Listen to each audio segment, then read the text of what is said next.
몇 분 하고 인사하겠습니다. 기도하면 반드시 좋은 일이 생깁니다. 이신론이라는 것이 있습니다. 하나님께서 세상을 창조하셨고 그리고 자연 법칙을 만들어 놓으셔서 이 자연 세계가 이 세상이 알아서 돌아가도록 그렇게 만들어 놓으셔서 더 이상 개입하지 않고 계시다 하는 그런 사상입니다. 꼭 시계 제작자가 시계를 만들고 나면 시계 태엽을 감아 놓으면 시계가 그 작동 원리에 따라서 돌아가는 것처럼 그 제작자가 개입할 필요가 없는 것처럼 그렇게 세상은 돌아가고 있다 하는 것이 바로 이 신론입니다. 18세기 계몽주의 이후에 이런 사상이 이 서구 문화와 서구 교육에 깊이 뿌리 내려져 있습니다. 그래서 알게 모르게 사람들은 이것을 믿고 있어요. 이것을 이렇게 믿으면은 하나님의 섭리는 없습니다. 하나님의 초자연적 개입도 없습니다. 그러니까 하나님께서 우리 삶에 간섭하시지 않는다는 것입니다. 그냥 알아서 돌아가고 우리가 잘 살아가지고 알아서 삶을 개척해내는 것이죠. 이런 교육이 낳은 결과는 무엇이냐면 과학 우선주의입니다. 모든 것은 과학의 합리성에 따라서 움직여지고 그걸 잘 파악하면 삶의 유토피아가 일어날 것이다. 이렇게 생각을 하는 것이죠. 저는 알게 모르게 이런 사상이 우리 신자들 안에도 들어와 있다라고 생각을 합니다. 그래서 하나님의 섭리를 믿는다고 얘기하고 하나님의 초자연적 간섭을 믿는다고 말하지만 실제 삶에 있어서는 그런 것이 일어나지 않는다라고 생각을 하고 살아가는 것입니다. 성령께서 오늘도 우리와 함께 하시고 우리 안에 오셔서 보혜사께서 말씀하시고 간섭하시고 인도하시고 이끄신다는 것을 믿지 않는 것이죠. 바라지도 않고 사모하지도 않습니다. 믿지 않는다 이 말이 뭐냐면 사모하고 구하지 않는다는 것입니다. 잘 생각해 보십시오. 우리 삶에 정말 성령님께서 내 삶을 인도하시고 내가 경험하는 일상을 해석해 주시고 나를 이끌고 가시는 것을 내가 사모하고 있는지 구하고 있는지 한번 물어보신다면 내가 지금 이신론에 기울어져 있는지 아니면 성경이 말씀하는 대로 하나님을 믿고 있는지 하는 것이 답이 나올 것입니다. 그러나 오늘 말씀을 보시면 성령께서 우리에게 오셨다고 말씀하시고 그 성령께서 무엇을 하시는지를 보여주시는데 간섭하시고 개입하시고 인도하시고 가르치신다 하는 것을 말씀해주고 있습니다. 보혜사 곧 아버지께서 내 이름으로 보내실 성령 그가 너에게 모든 것을 가르치고 내가 너에게 말한 모든 것을 생각나게 하리라. 이것은 개입하시는 것이죠. 간섭하고 계신 것이죠. 우리가 성경을 읽을 때만 간섭하시고 개입하시는 것이 아니라 우리 일상 삶 속에서도 우리가 경험하는 여러 가지 삶의 문제에 있어서도 성령께서 개입하시고 그 삶의 경험을 통해서 우리에게 말씀하시고 성경으로 해석해 주시고 적용하게 하시고 그 일을 하고 계시다는 것입니다. 그래서 오늘 저는 삶의 경험을 통해서 말씀하시는 성령의 음성이라는 제목으로 말씀을 좀 나누고자 합니다. 첫째는 고난을 통해 하나님의 말씀을 깨닫게 만드신다는 것입니다. 오늘 전도서 7장 14절 보면 형통한 날에는 기뻐하고 공고한 날에는 되돌아보아라. 이 두 가지를 하나님이 병행하게 하사 사람이 그의 장래 일을 능히 헤아려 알지 못하게 하셨느냐 이렇게 말씀하셨어요. 공고한 날에 되돌아보아라는 것입니다. 왜 공고한 날에 되돌아봅니까? 메시지가 있다는 것입니다. 우리가 죄를 범할 때든지 하나님의 말씀을 순종하지 않을 때 하나님께서는 시련을 보내십니다. 공고한 날을 맞이하게 하시죠. 메시지가 있는 것입니다. 그때 돌아보며 하나님 왜 내 삶에 이런 일이 일어날까요? 라고 질문하라는 것입니다. 그러면 성령께서 말씀으로 인도하시고 깨닫게 만드시고 어떻게 삶을 바꿔야 될지를 얘기해 주신다는 것입니다. 바벨론 포로기에서 풀려난 이스라엘 백성들, 유다 백성들이 예루살렘 재건을 위해서 예루살렘으로 다 복귀를 합니다. 그런데 예루살렘 성전 재건하는 이 사명이 그렇게 호락호락하지 않았습니다. 엄청난 방해가 있었고 수많은 방해가 있었습니다. 그러다 보니까 상황이 이러니까 어찌하겠어 이렇게 사명을 내려놓는 지경에 이르게 되었습니다. 이 성전 재건이라는 사명을 내려놓으니까 무엇에 관심을 가지겠습니까? 사람은요, 사명을 내려놓으면 다 자기 삶에 관심 가집니다. 자기 집 짓는 데 관심 가지고 자기 가정에 관심 가지는 게 되어 있습니다. 그래서 성전 재건이라는 사명을 내려놓자 자기 집 세우는데 모두 다 열중하고 살았던 것입니다. 처음에는 모든 것이 순조로웠습니다. 자기 집이 잘 세워지는 것 같았는데 그러나 수입이 줄어든 것입니다. 열심히 땀을 흘리고 노력하는데 분명히 수익이 났는데 결산을 해보면 남는 것이 없는 것이죠. 더 미치는 것입니다. 그래서 질문합니다. 하나님 왜 이렇습니까? 지금 뭔가 우리에게 일어나는 고난을 통해서 메시지를 주시는 것이죠. 그때 하악기 선지자가 일어나서 이렇게 말씀하셨어요. 하악기서 1장 3절에 보면 여호와의 말씀이 선지자 하악기에게 임하여 이르시되 이 성전이 황폐하였거늘 너희가 이때에 판벽한 집에 거주하는 것이 옳으냐 이렇게 책망을 하셨습니다. 이 판벽한 집은 널판으로 지은 집을 말합니다. 당시 흙으로 지은 집에 널판을 덧대어서 집을 꾸몄지 않습니까? 오늘 우리로 치면 인테리어를 한 것이죠. 그렇게 화려하게 자기 집을 인테리어하고 좋게 살아가는데 하나님의 성전은 완전히 황폐하여서 무너져 있는 것입니다. 지을 생각을 하지 않습니다. 그 사명으로 왔는데도 불구하고 하려고 하지를 않는 것이죠. 그래서 하악기 1장 5절부터 6절에 보면 그러므로 이제 만군의 여호와가 이같이 말하노니 너희는 너희의 행위를 살필지니라. 너희가 많이 뿌릴지라도 수확이 적으며 먹을지라도 배부르지 못하며 마실지라도 흡족하지 못하며 입어도 따뜻하지 못하며 일꾼이 싹을 받아도 그것을 구멍 뚫어진 전대에 넣음이 되느니라. 이 사명 버리고 자기 집만 세우려고 하니까 너희의 삶이 구멍 뚫린 전대에 쏟아붓는 것과 같은 삶이 되었다라고 하나님께서 말씀으로 해석을 해주시는 것입니다. 이런 비슷한 경험을 말라기 시대 유다 백성들도 했죠. 당시 그들은 경제적 재앙을 당하고 있었습니다. 씨 뿌려서 이제 잎이 나고 줄기가 나고 열매를 맺을 쯤 되니까 추수하여 낫을 되어서 거두려고 하니까 황충 때가 날아와서 메뚜기 때가 날아와서 다 갉아먹어버리는 것입니다. 이건 재앙이죠. 하나도 남김없이 다 먹어 치우는 일들이 반복해서 일어났던 것입니다. 당연히 이런 반복된 재앙이 찾아오니까 하나님의 백성들은 질문했겠죠. 하나님 왜 우리 삶에 복을 주시지 않습니까? 왜 우리 삶에 은혜를 베푸시지 않습니까? 왜 이렇게 경제적 재앙이 우리에게 닥쳐옵니까? 라고 질문합니다. 그때 하나님께서 말라기 선지자를 일으키셔서 해석을 해주시죠. 말라기 3장 9절부터 12절에 보면 너희 곧 온 나라가 나의 것을 도둑질하였으므로 너희가 저주를 받았느니라. 만군의 여호와가 이르노라. 너희의 온전한 11조를 창고에 들여 나의 집에 양식이 있게 하고 그것으로 나를 시험하여 내가 하늘 문을 열고 너희에게 복을 쌓을 곳이 없도록 붙지 아니하나 보라. 만군의 여호와가 이르노라. 내가 너희를 위하여 메뚜기를 금하여 너희 토지 소산을 먹어 없애지 못하게 하며 너희 밭에 포도나무 열매가 기한 전에 떨어지지 않게 하리니 너희 땅이 아름다워짐으로 모든 이방인들이 너희를 복되다 하리라. 만군의 여호와의 말입니다. 왜 하나님 경제적 재앙이 옵니까? 왜 투자를 했는데 원금까지 다 까먹게 됩니까? 왜 하나님 이렇게 수고하여 열매를 맺으려고 하는데 포도가 열기기도 전에 땅에 떨어집니까? 수확을 하려고 하면 왜 황충이 와서 다 잡아먹습니까? 다 갉아먹습니까? 왜 남는 것이 없습니까? 왜 이렇게 우리가 쪼그라듭니까? 왜 이렇게 우리가 부족합니까? 왜 이렇게 우리가 결핍에 고통합니까? 허덕입니까?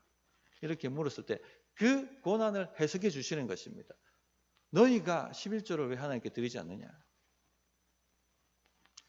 사람들이 여유가 있으면 하나님 내가 하겠습니다. 그렇게 이야기를 했습니다. 그러나 그런 일이 일어나지 않는 것이죠. 여유는 더 없어지는 것입니다. 왜냐하면 그들은 하나님이 아니라 돈을 의지하고 믿었기 때문에 이런 저주와 재앙이 왔다라고 해석해 주시는 것입니다. 성도님들, 그러므로 고난을 통해서 말씀하시는 성령의 음성을 우리가 귀담아 들을 줄 알아야 됩니다. 성령님은 지금도 우리 가운데 보혜사로 오셔서 이 일들을 하고 계시다는 것입니다. 저 멀리 간섭하지 아니하시고 그냥 알아서 돌아가도록 만드신 것이 아니라 우리 삶에 풍랑이 일도록 역사를 하시고 그 풍랑을 해석해 주시고 말씀으로 이끌어 주신다는 것입니다. 그러므로 우리 삶에 찾아오는 고난을 그냥 넘기지 마시고 왜 그렇습니까? 라고 질문할 수 있어야 됩니다. 많은 분들은 그냥 고난이 찾아오면 마귀가 나에게 역사하고 있고 마귀가 공격한다라고 말하지만 모든 것을 마귀 탓으로 돌리면 교훈을 얻을 수가 없습니다. 그러므로 우리 삶에 찾아오는 시련과 고난을 살펴보십시오. 분명히 하나님의 음성이 있습니다. 성령님은 그 일을 하기 위해서 지금 우리 안에 보혜사로 와서 계신 것입니다. 두 번째는요, 일상적 사건을 통해 하나님의 말씀을 깨닫게 하신다는 겁니다. 고난과 전혀 관계없는 일상의 사건을 통해서도 하나님께서는 우리에게 말씀을 깨닫게 하십니다. 잠언을 보면 이런 말씀이 나와요. 잠언 7장에 보면 내가 내 집 들창으로 살창으로 내다보다가 어리석은 자 중에 젊은이 가운데에 한 지혜 없는 자를 보았노라. 그가 거리를 지나 음녀의 골목 모퉁이로 가까이 하여 그의 집 쪽으로 가는데 저물 때 황혼 때 깊은 밤 흑암 중에라. 젊은이가 곧 그를 따랐으니 소가 도수장으로 가는 것 같고 미련한 자가 벌을 받으려고 쇠사슬에 매이러 가는 것과 같도다. 필경은 화살이 그 간을 뚫게 되리라. 새가 빨리 그물로 들어가되 그의 생명을 잃어버릴 줄 알지 못한 것 같으니라. 창밖으로 내다보는데 주목하게 하신 것이죠. 한 젊은이가 음녀의 거리로 들어가서 그 음녀의 집에 드나드는 것을 계속 보게 만드셨다는 것입니다. 그러면서 그것을 통해서 이 젊은이가 어리석고 이 젊은이가 결국은 화살에 그 심장이 뚫릴 것이고 새가 올무에 들어가는 것처럼 인생이 걸려서 넘어지게 될 것이다 하는 깨달음이 왔다는 것이죠. 하나님은 이처럼 우리 삶에 일어나는 일상의 사건을 통해서 주목하게 하시고 그 사건을 바라볼 때 말씀이 깨달아지고 경험되어지는 역사를 우리에게 일으켜 주신다는 것입니다. 성령님은 지금 그 일을 하시기 위해서 우리 안에 오셨습니다. 그렇게 하신다는 것입니다.